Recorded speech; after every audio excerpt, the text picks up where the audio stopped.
Buya tidak akan bicara dengan penyeru-penyeru anti jilbab itu, karena dia punya dunia sendiri. Silahkan dengan dunia. Saya dengan adik-adikku yang soleha. Dan Anda ahli insaf. Kita perlu insaf. Yang pertama adalah, yang harus kita fahami bahwa Islam datang di Arab. Tentunya Arab dengan budaya-budayanya. Dan ada budaya Arab itu yang langsung dipangkas oleh Islam, dan ada yang diabadikan. Lah semua yang dipangkas harus kita tinggalkan, dan yang diabadikan apalagi diperintahkan, biar itu semula sudah ada dari tradisi Yahudi Nasrani, maka menjadi keyakinan yang harus kita ikuti. Banyak. Termasuk diantaranya urusan berjilbab, menutup kepala. Itu adalah sebelumnya sudah ada tradisi di luar Islam, sebelum datangnya Nabi Muhammad. Dan Islam datang mengukuhkan sesuatu yang ada, dan itu bukan aib, bukan cela. Nabi mengukuhkan. Nah, kemudian setelah itu, ini adalah bicara masalah budaya. Budaya di luar Islam ada. Waktu itu sudah ada, kemudian muncul Islam, dikukuhkan. Jadi banyak sesuatu yang sudah ada, Islam mengukuhkannya. Nah, kemudian bicara tentang ilmu, nggak susah. Makanya yang repot kalau kita bicara dengan ngereka-ngereka dengan akal kita sendiri, nggak ketemu dari mana jalurnya. Kalau bicara ilmu, wahai Anda Ustadz, sekelas saya, yang hanya bisa membaca kitab kecil-kecil saja, nggak usah saya dengan Anda berbicara tentang sok mentafsiri Al-Quran. Ayo Anda baca, yang Anda sangat akrab dengan kitab kecil di kampung Anda. Ada kitab Safinatun Najah, ada kitab Sulam Taufik, ada kitab Takrib dan syarahnya Ibnul Qasim Al-Ghazi Fathul Qaribnya. Anda itu baca yang kecil, bagaimana di saat bicara tentang aurat. Kalau Anda ingin tahu bab aurat, adalah di bab masalah syaratnya sholat. Dibahas tentang aurat di dalam sholat dan aurat di luar sholat. Kemudian di bab hidbah, masalah tunangan, dibahas lagi. Dari kitab yang paling kecil sampai gede, adalah sangat jelas. Bahasanya ini harus ditutup, kepala harus ditutup. Khilaf adalah wajah dan telapak tangan. Ini bicara kitab fikih yang sudah disajikan oleh para ulama, tinggal makan, nggak usah kita ngolah, nggak usah sok kita berijtihad dari hadis dan Quran, disajikan. Dan semua ulama menghadirkan itu adalah dengan ilmu. Hanya Quran dan hadis yang disembunyikan karena apa? Bukan bagian kita untuk masak, kita tinggal makan saja. Sudah jelas. Permasalahan kita kurang insaf. Sudah ada di sini, seolah-olah kok kita tidak punya ilmu. Ini ilmunya guru-guru kita yang kita ambil dari kitab-kitab kecil saja sudah sangat jelas. Makanya saya kalau bicara dalil nggak ada gunanya kecuali bagi orang yang siap menerima dalil dan mengerti tentang dalil. Nah, ini di kitab-kitab fikih sudah ada. Adapun ahli tafsir, bicara ahli tafsir, wal yadribna bi khumurihinna ala juyubihinna, masalah bagaimana khimar yang harus diturunkan sampai menutup dada, para ahli tafsir menjelaskan itu adalah tutup kepala dipanjangkan sampai menutup dada. Ahli tafsir nggak ada khilaf dalam hal ini, sehingga dikatakan ijma' ulama. Ijma' ulama. Mulai ada orang memunculkan ini adalah tradisi Arab dan sebagainya. Intinya menutup kepala. Anda tidak harus menutup kepala dengan model jilbab khusus. Nah, ada penting kepala Anda tertutup, terserah Anda pakai selimut, Anda bungkus juga. Yang penting nggak lihat kaum pria, itu kan. Jadi kalau Anda ingin menyesuaikan dengan budaya Jawa, karena orang Jawa, ya boleh Anda. Nggak usah pakai hitam, batik, atau apa. Tapi intinya ini harus tertutup. Sudah ada. Kalau baca Al-Quran, mereka bisa memotong satu Al-Quran. Masalah yudhina min jalabibihinna diterangkan, ini adalah bukan masalah jilbab dan sebagainya. Itu kan baju panjang dan sebagainya. Ini tidak harus tutup. Leher kamu macam-macam. Ada upaya-upaya untuk merusak Al-Quran dengan tafsiran sendiri, tidak kembali kepada ahli tafsir. Kalau saya ingin bangun rumah, saya akan kembali kepada siapa? Arsitek. Kalau urusan ilmu fikih, saya kembali kepada ahli fikih. Urusan tafsir, saya harus kembali kepada orang yang terbukti dia mengerti ilmu tafsir, usul tafsir. Lah ente, ya yang ada di barisan sini dan saya punya ilmu tafsir macam apa? Bisa menafsiri lalu berbeda dengan ulama itu? Apakah tidak malu saya? Lah ini loh keanehan di zaman ini tuh, Anda ini siapa? Kalau kita kembalikan kepada ahli tafsir yang paling berjaya di akhir zaman ini, Syekh Mutawalli Sya'rawi, sangat menjelaskan dengan jelas. Bahkan di saat ada propaganda, itu sudah zaman anti jilbab, beliau juga bersuara. Menjelaskan bahwa khimar adalah menutup kepala sampai dada. Dan kalau mereka para ulama itu ingin mengeluarkan fatwa, tidak hanya langsung satu ayat, tidak disesuaikan. Ada wal qawaidu minan nisa'i allati la yarjuna nikaha, perempuan-perempuan lah ini, perempuan-perempuan sepuh yang sudah tidak harapan nikah, maksudnya sudah yang nikah enggak, dinikahi juga orang enggak mau, misalnya sudah tua sekali. Lah itu bagaimana? Kalau orang falaisa alaihinna junahun ayadna thiyabahunna, mereka orang perempuan yang sudah sepuh, yang berjalan sudah susah dan sebagainya, bolehlah kelihatan sedikit-sedikit kadang turun lengannya begini. Itu siapa? Orang tuh tua. Kalau Anda muda, ini kan ayat Al-Qur'an jelas juga. Jadi orang ulama akhirnya dengan ayat. Kalau hadis begitu gampangnya, orang-orang yang memang tidak senang dengan pemikiran-pemikiran semacam ini, dia mengatakan hadis ini enggak benar, hadis ini kan upaya-upaya menjauhkan dari syariat Nabi. Artinya kalau bicara tentang hujah dan dalil sangat jelas. Ulama sudah menjelaskan. Tapi ingat, propaganda orang yang mencoba memanipulasi dalil, ini adalah bahaya sekali. Seolah-olah mereka lebih hebat daripada ahli tafsir terdahulu. Mereka seolah melebihi dari ulama terdahulu, melebihi ahli fikih terdahulu dengan fatwa-fatwanya. Anda itu punya kaidah, Anda santrikan. Budaya pesantren membaca kitab-kitab, amalkan kitab itu. Katanya Anda berpegang dengan akidah ahli sunnati wal jamaati, mengikuti tradisi para ulama. Mana tradisi para ulama? Tradisi para ulama itu ngikuti sunnah Nabi SAW. Terus Anda dari mana pemikiran Anda? Kalau ada seorang istri kiai tidak pakai kerudung, bukan berarti kerudung tidak wajib. Bisa saja istrinya itu adalah memang susah diajari supaya pakai kerudung.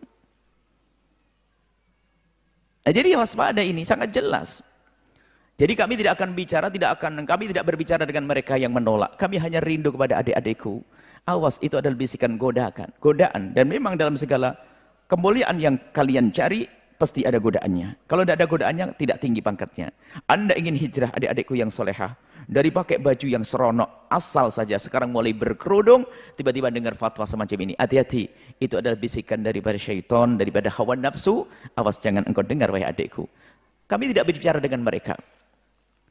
Jangankan saya, ulama-ulama gede saja tidak didengar, apalagi saya. Mau apa? Ulama-ulama besar sudah jelas. Syekh Mutawalla Sya'ri kurang apa? Orang besar, ulama besar, ahli tafsir, ahli fikih. Buku fikih yang dibaca oleh bapaknya dia, pamannya dia baca. Kan ada keluarga kiai mungkin. Yang membaca kitab jelas masalah aurat. Itu saja tidak didengar, ngapain saya harus ngomong dengan dia? Saya hanya doakan saja kalau ada orang semacam. Semoga Allah berikan hidayah, tidak menjadi fitnah dalam hidup manusia ini. Sudah ada wanita soleha, ingin menutup auratnya. Gara-gara omongan semacam ini lalu dia berubah. Na'udzubillah. Kalau memang jelek-jelek untuk dirimu sendiri, nanti doakan insya Allah mudah untuk diampuni. Tapi kalau sudah engkau membawa orang lain, repot tobatnya. Tolonglah ya Ustadz atau ya Ustadzah yang biasa aneh-aneh. Saya cinta kepada Anda karena Anda umat Nabi Muhammad. Tolonglah jangan lanjutkan yang semacam ini. Percaya. Anda akan menyesal nanti di saat Anda menghadap kepada Allah Subhanahu wa taala. Yuk kita belajar tawadhu. Anda yang mendengar suara ini, belajarlah Anda tawadhu. Artinya apa? Siapa yang perlu Anda dengar? Kalau ada orang hari ini seperti saya merasa lebih hebat daripada ahli tafsir, ente buang, Anda buang saja. Kok bisa? Ya, bisa apa? Seorang lebih hebat dari Syekh Mutawalla Sya'rawi. Berarti saya nggak tawadhu dong. Urusan ijma' ulama, masalah nutup kepala, kesepakatan ulama. Jika ada satu tokoh yang tanya ulama ustadz, ini satu dibanding ribuan jutaan. Anda harus bisa melek dong, mikir dong. Dan dia adalah manusia, yang mungkin dia adalah orang alim, tapi dalam hal ini kepleset, salah. Dan biasa dalam dunia ilmu ada yang salah. Jadi jangan yang salah ini jadi idola pemikiran yang Anda angkat. Yang salah Anda pinggirkan. Mungkin Anda kagum dengan pemikiran yang lainnya, tapi ini salah. Dia mencoba menghadirkan tafsir yang baru, tafsir yang sesuai dengan zaman, dan sebagainya. Memang orang dulu tidak hidup di dunia. Sama zaman, ya. Tapi kalau penafsiran ada penafsir yang bagus menjadi pencipta ulama dan sudah menjadi sebuah kejelasan yang nggak bisa kita rubah. Masalah urusan tradisi, boleh Anda pakai baju, nggak harus pakai baju hitam. Sekarang baju apa? Gamis, batik, boleh. Ya, kain kafan, boleh. Yang penting menutup itu semuanya. Mungkin Anda saudaraku yang ada di Eropa sana, Khususnya di musim dingin. Kalau Anda pakai jilbab mungkin akan menjadi pandangan yang tidak baik. Anda bisa menjadi penutup segala macam, bisa jaketan dan sebagainya, aman. Nggak susah. Kalau memang di lingkungan Anda dipandang sebagai sesuatu yang menyeramkan bagi mereka, Anda bisa menutup dengan cara bermacam-macam. Anda tidak usah ragu lah apa kata orang. Oh, hari ini laki-laki pakai tutup aja nggak ada yang marah. Kenapa perempuan pakai tutup Anda bingung? Jadi permasalahannya sekarang kita baru membangun keinsyafan. Saya kadang-kadang sedih jika ada orang seperti itu, ya Allah. Tanggung jawabnya di hadapan Allah. Jika engkau, wahai Ustadz, tidak bisa menyuruh istrimu atau anakmu pakai kerudung, jangan katakan kerudung tidak wajib. Cukup sampai di situ. Jangan sampai punya fatwa yang aneh-aneh. Kita perlu ilmu, dan Anda, wahai pendengar, pemirsa, yang senang mendengar fatwa, Anda bisa memilah dan memilih. Dalam urusan agama Anda bisa memilah dan memilih loh ya. Dalam urusan agama, apakah kapasitas ilmunya seperti apa? Bertentangan dengan siapa? Contoh, di saat ada sebuah ide tentang sebuah pembangunan, seorang insinyur arsitek dengan keahlian bermacam-macam, dia memprediksi bangunan dengan begini akan runtuh dan membahayakan dan sebagainya.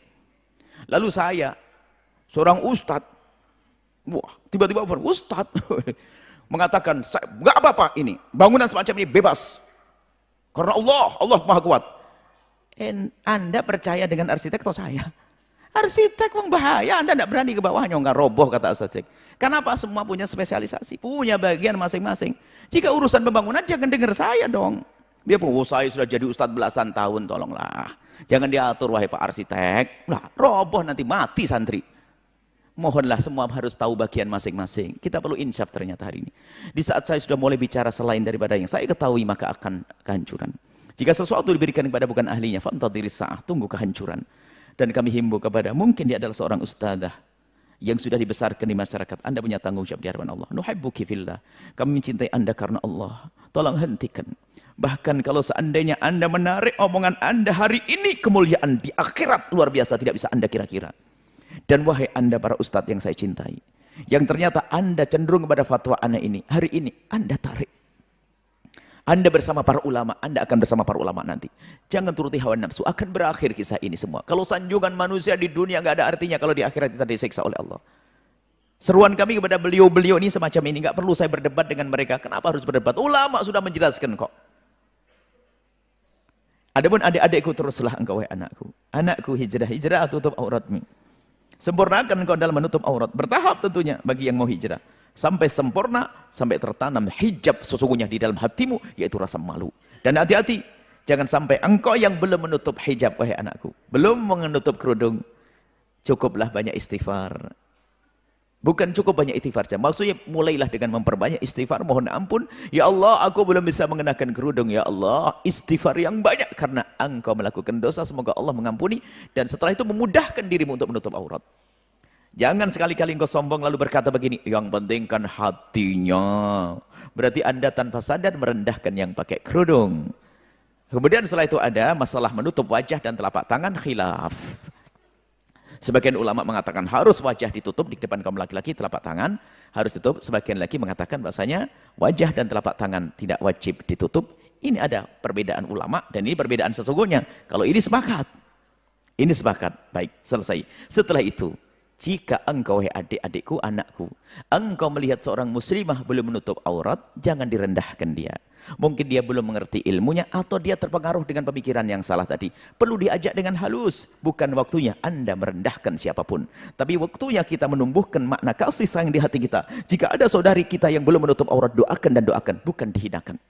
Yang sudah menutup aurat, bersyukurlah. Yang belum menutup aurat, setiap hari memohonlah kepada Allah, ya Allah mudahkan aku untuk menutup aurat, ya Allah, menutup aurat. Menutup kepala, lengan, betis, paha, dan seterusnya.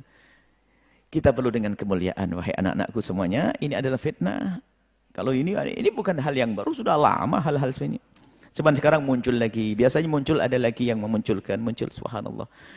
Semoga Allah menjadikan kita ini hamba-hamba yang di saat ngomong bermanfaat, tidak bikin bingung orang. Semoga Allah menjadikan kita juru damai dalam pemikiran, dalam hati, dalam masyarakat.